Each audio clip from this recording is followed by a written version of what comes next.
আবারও চলে এলাম আমের আর একটা মজাদার রেসিপি নিয়ে। আজ বানিয়ে ফেললাম মুখরোচক জলখাবার আমের ফুরুলি। খুব বেশি কিছু লাগবে না, মাত্র 5-6টা উপকরণেই সহজেই তৈরি হয়ে যায়। চলুন তাহলে দেখে নেওয়া যাক কিভাবে বানালাম। প্রথমে 1 বাটি পরিমাণ সুজি নিলাম, তারপর সেই একই বাটিতে এতটা পরিমাণ চিনি নিলাম। এবার আমের পাল্পগুলো ভালো করে বের করে নেব।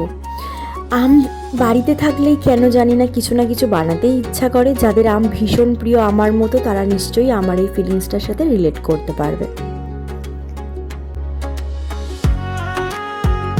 এরপর সেই একই বাটির অর্ধেক পরিমাণ দুধ দিয়ে দিলাম। আমি যে আমটা ইউজ করেছি বেশ মিষ্টি ছিল, তাই বেশি দুধ দিলাম না। আর তারপর দেব 2 চামচ ময়দা আর স্বাদ মতো নুন। এবার সব কিছু মিক্সারে ভালো করে ব্লেন্ড করে নিলাম।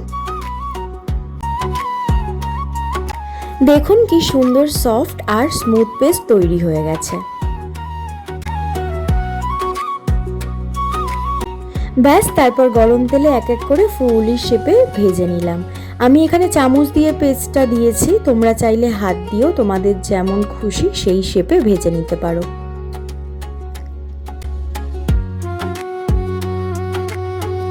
ফুরুলি তো বানিয়ে ফেললাম, কিন্তু আমার মালপোয়ার মতো ভাজার ইচ্ছা হচ্ছিল। আমি দেখতে চাইছিলাম কেমন হয়, তাই 4 পিস মতো মালপোয়ার মতো করে বড় শেপ দিয়ে ভেজে নিয়েছিলাম।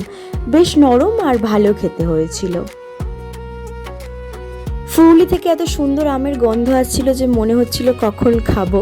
তোমরা অবশ্যই বাড়িতে ট্রাই করে দেখো আর জানিও কেমন লাগলো।